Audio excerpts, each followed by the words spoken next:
Hey, guys, do you know what else? As well as never having seen a Humphrey Bogart movie, do you know what else I'd never seen up until 2 nights ago? Was it a Marilyn Monroe film? It was! This time I envy you. But,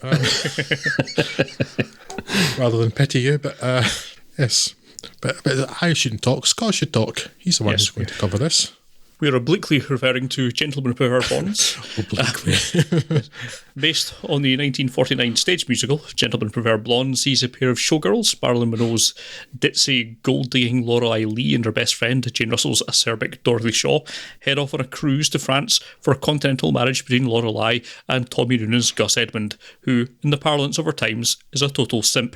However, Gus's father objects to this marriage, for he is not booty blind, and hires a private eye, Elliot Reed's Ernie Malone, to observe and provide proof that Lorelei is more concerned with the size of a man's wallet than their heart.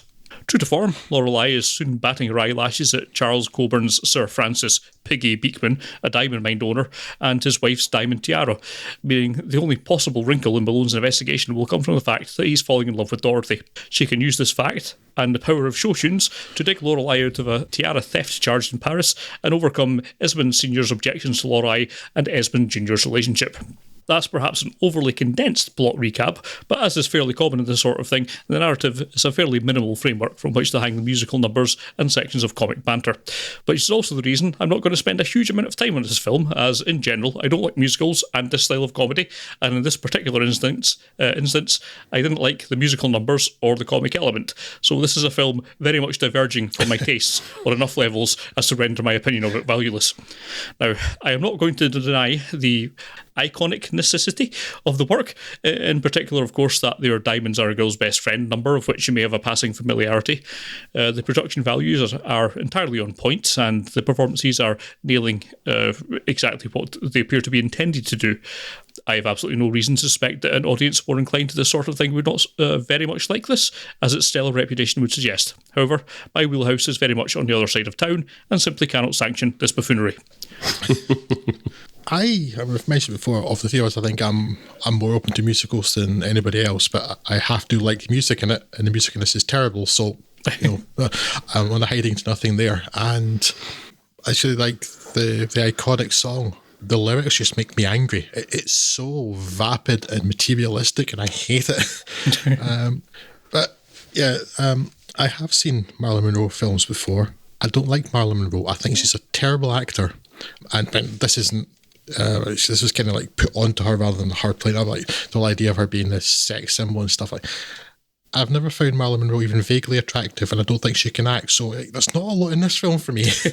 And then I just like the comedy elements all fall flat for me. They've got kind of almost like cartoon sound effects and bits, like people kind of wide-eyed and like, whoop.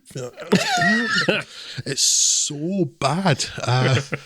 And then when this film does, I suppose, at least acknowledge the existence of non-white people, given there's the two Arab kids in Paris, but that's the first time we've seen that since To Have and Have Not, and that's the only time there's any people who aren't white in any of these films.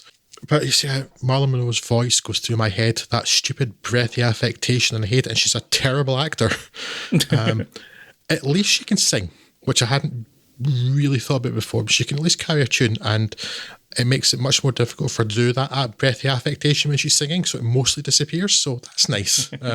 So I can take her more when she's singing. But it's weird, for this film that seems to be about two very independent women and things, and like, this film quite spectacularly fails the Bechdel test, because I don't think there's a single scene in this film that isn't in some way about a man.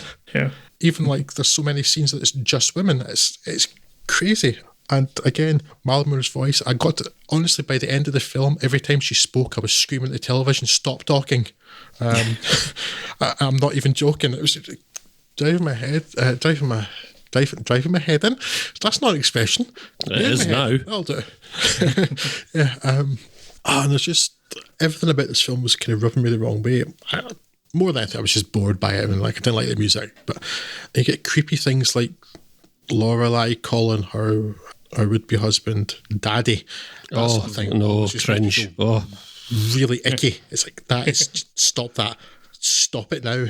No, what I actually found during this is, by the end, I was kind of thinking more about the things around it instead, so at least I got some interest out of the film. there's like, because I know Marilyn Monroe was fairly young when she made this, because she was only 36 when she died, I think. And she wasn't old at all. She's one of those people that Hollywood and fame in general chewed up and spat out, like Judy Garland as well. And she had nothing but my sympathy for that. But I was thinking about things like things that you can't tell from a film at all. On the film programme on Radio 4 just a few weeks ago, actually, Antonia Quirk was recounting the script coordinator on The Misfits having told her that the one thing people don't really commonly know about Marilyn Monroe is that she smelled quite bad.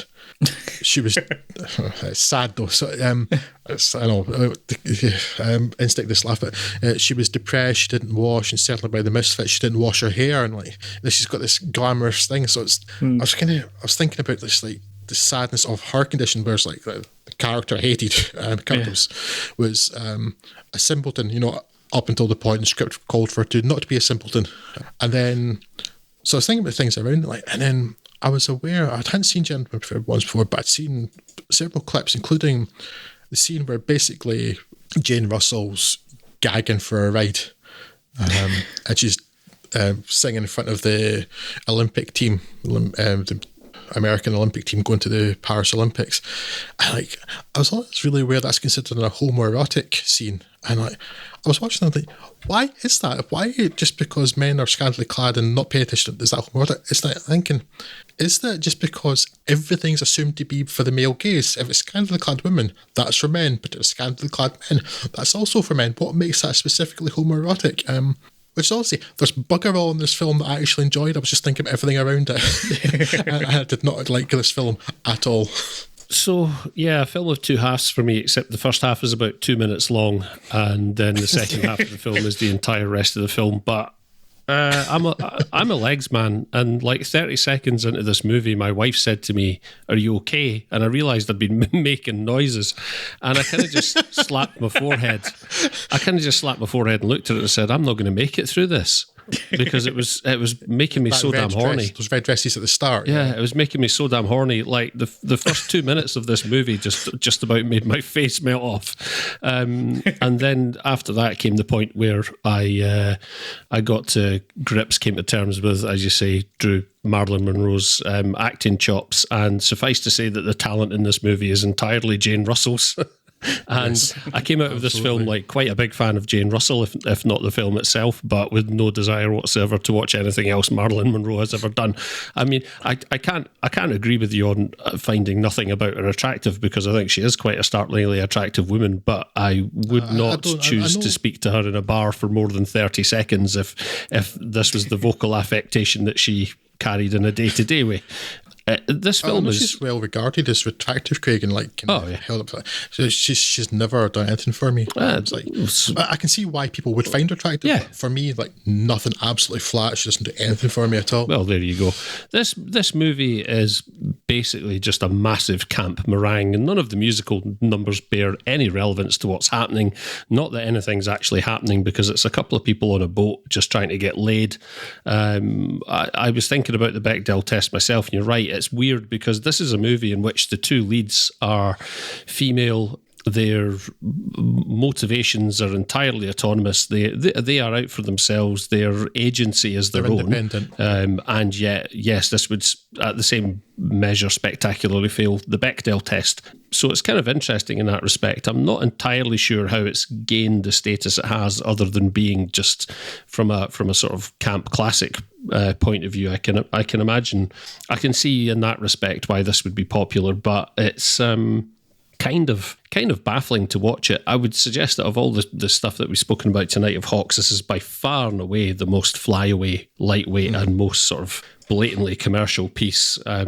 If this were made today, this would be a flat 3-star movie that you would say there's a really good performance in there from Jane Russell, but it's not enough to breathe life into a sort of a tired, cliched script. And in fairness, there were a couple of moments of humour that were like quite bizarre that did make me laugh. The first time was in the middle of that opening dance number where it cuts to where it cuts to Lorelai's fiance in the crowd, and he's like a bug-eyed seal, just like flapping his hands together, just like salivating over it. But at that point, I was still very much complicit in that. I was kind of sat at the table next to him in that respect, so I can't say too much more than that.